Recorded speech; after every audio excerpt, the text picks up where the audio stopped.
I greatly appreciate the words of Arshad. It gives me immense happiness to note how through the assembly, several among you have come a long way.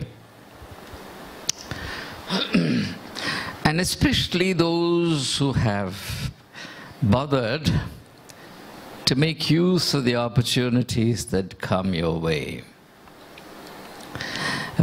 It's been part of the philosophy of this college to enlarge opportunities for junior members. The reason why we have such a large number of clubs and societies. Now, today, I would like to think with you on a theme which has a bearing on much of what we have already discussed, but this will put all of it in a certain perspective, that's all. Let me identify two words from the very small text you have heard to constitute the focal points of our collective thinking. First of all, the word conform. In fact, the text puts it in the passive voice. Do not be conformed. It doesn't say do not conform. It says do not be conformed. Now, if you're interested in the art of writing,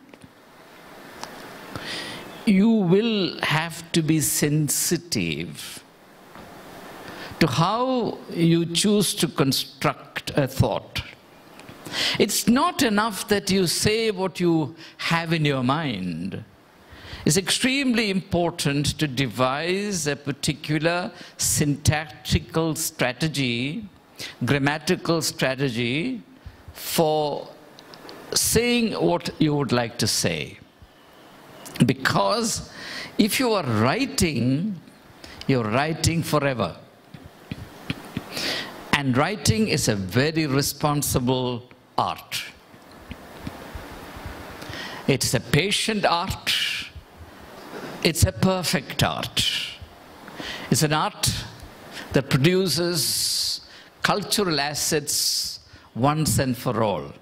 Therefore, we have to take this art very seriously and develop it. And it's within the reach of everyone to do this, provided you have the patience, and I said the other day, perseverance, to work at this art, the skill, and develop it. Everybody can do it. So now I'll explain to you in a short while why it is do not be conformed rather than don't conform. That's one part. The second part is, but rather be transformed. Two words, conform and transform. Two words, okay? Can you remember this? What are the two words? Conform and transform. Both are put in the passive voice for a good reason.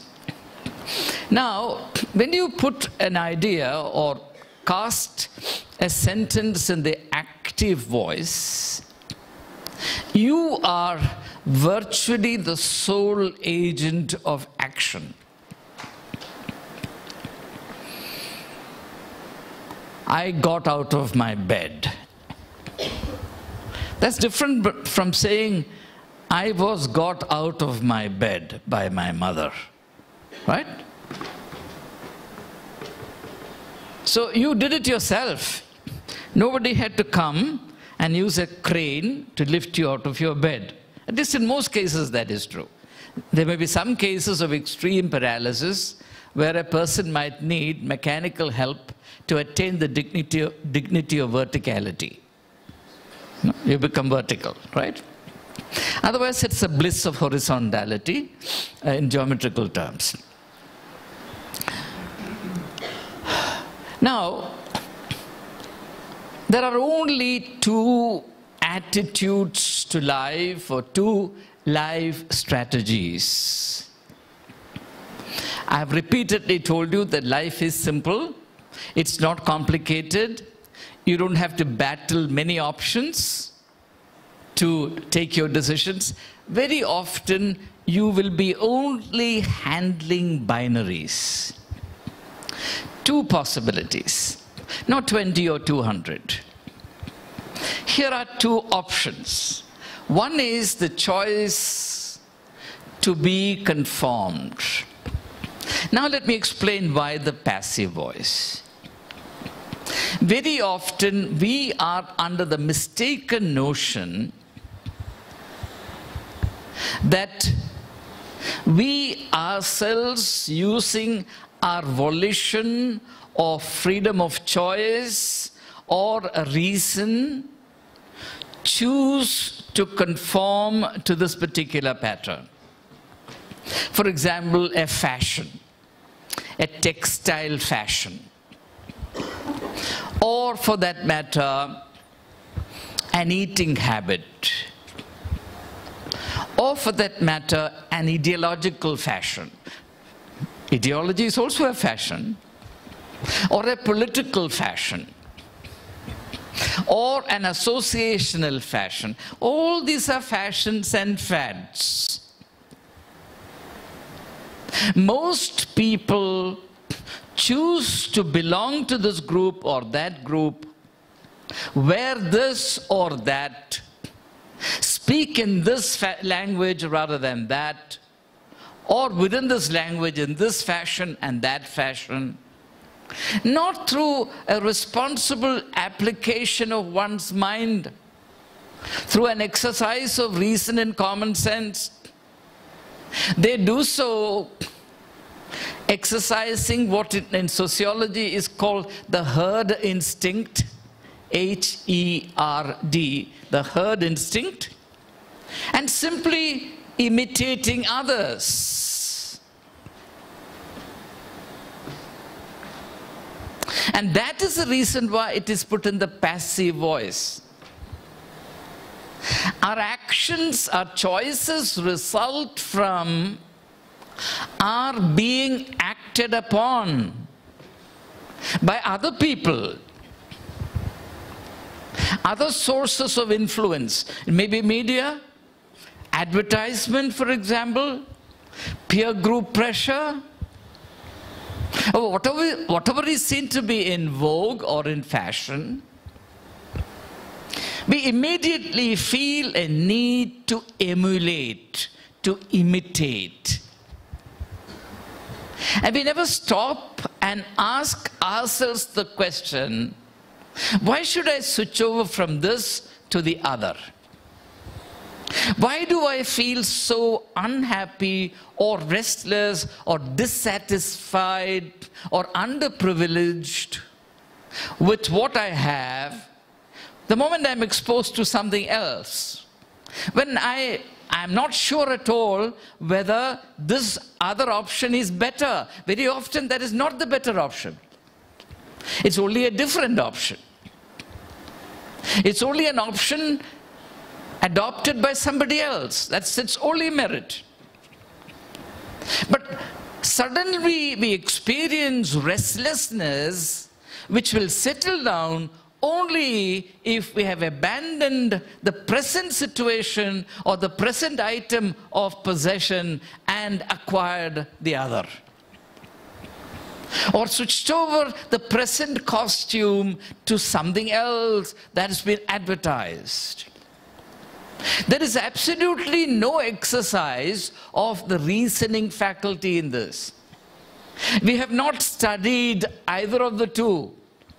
The present fashion we adopted unthinkingly, imitating somebody else or under the influence of a certain advertisement or a climate of opinion that was conjured up by the industry.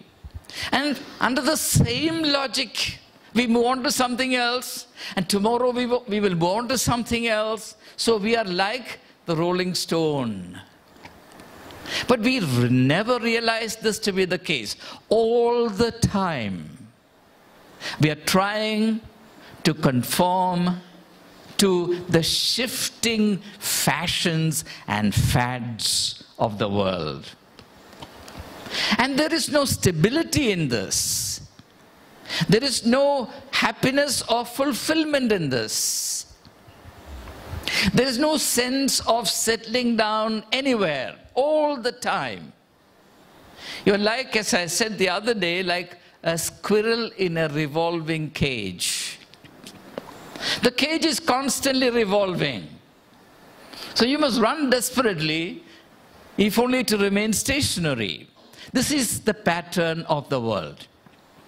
This is how culture is driven. This is how industry flourishes. This is how fashions are made and unmade. This is how trends are set and unsettled. This is how generation after generation is fooled. But nobody becomes the wiser for it.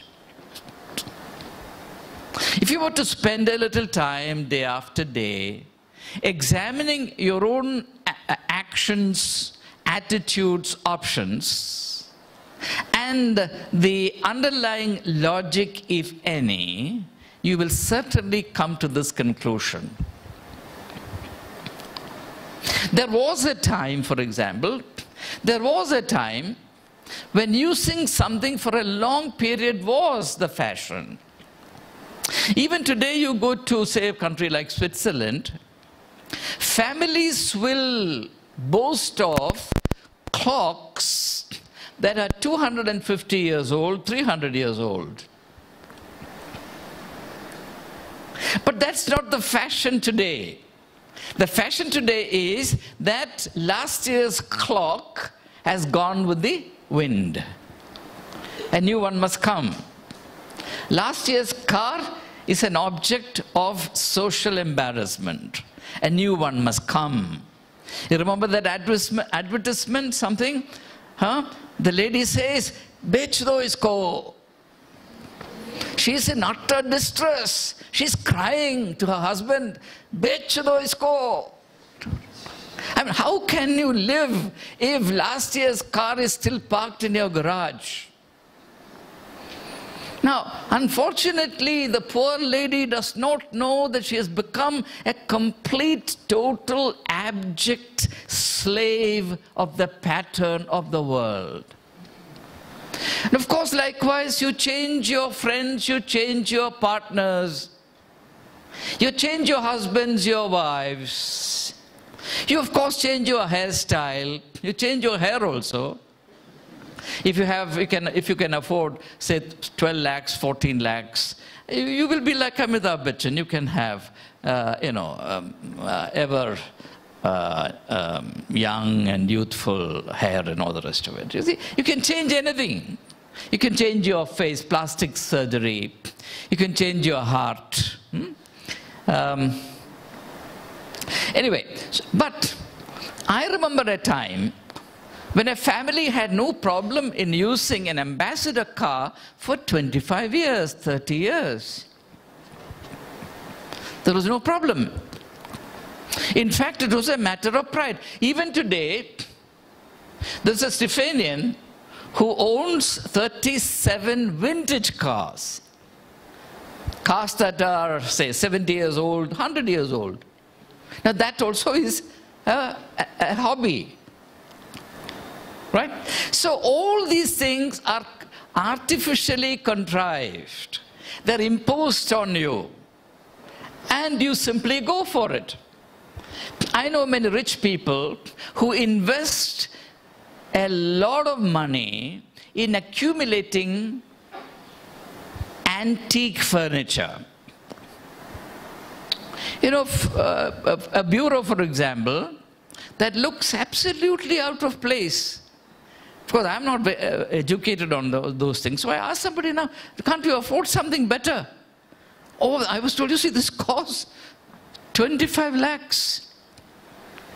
A dilapidated old piece of furniture costs 25 lakhs because it is so old at a time when everybody wants everything absolutely fresh from the mint. Now, that also is another form of conforming to the pattern of the world. It's a very interesting sociological phenomenon, but I will not spend any more time on this.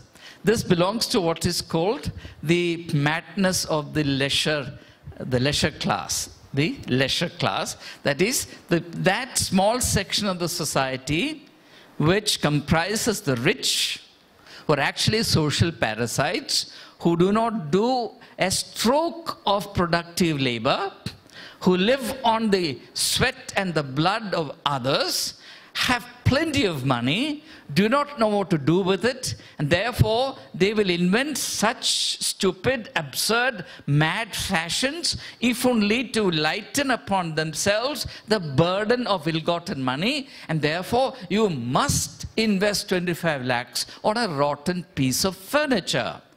That also is the pattern of the world. Okay? So the point I'm making is that all of these things make absolutely no difference in the quality of your life. Let me ask you a question. If the table standing in that corner is an antique piece costing 25 lakhs, how does it add to the quality of my life if in its place I have a piece of furniture which I picked from one of the markets, which may cost me maybe 5,000 rupees? Maybe this is better from the utility point of view. I may feel like sitting and working at it, whereas I will not be able to sit and work at the antique piece. But nobody will apply one's thinking on any of these things. If this person had gone and seen somebody else flaunting a piece of antique furniture, suddenly that person develops a nagging sense of underprivilege. If I also do not have a piece of antique furniture, how can I face the world? This is a problem. So this is what drives the world. The temptation to emulate, the emulative principle. Can you remember this? The emulative principle. But there is an alternative to this. Time is already up. And that principle is what is called being transformed. And what that principle means, I'll explain only tomorrow, because there really is no time. So tomorrow, as you know, is the last assembly. All right? And I hope those who had 100% attendance till yesterday still have 100% attendance today, and will still have 100% attendance tomorrow. They're all here? All the 28? They're all here? Those among them, among the 28, who are not present today, will they raise their hands? No, they can't. All right, let's rise for prayer.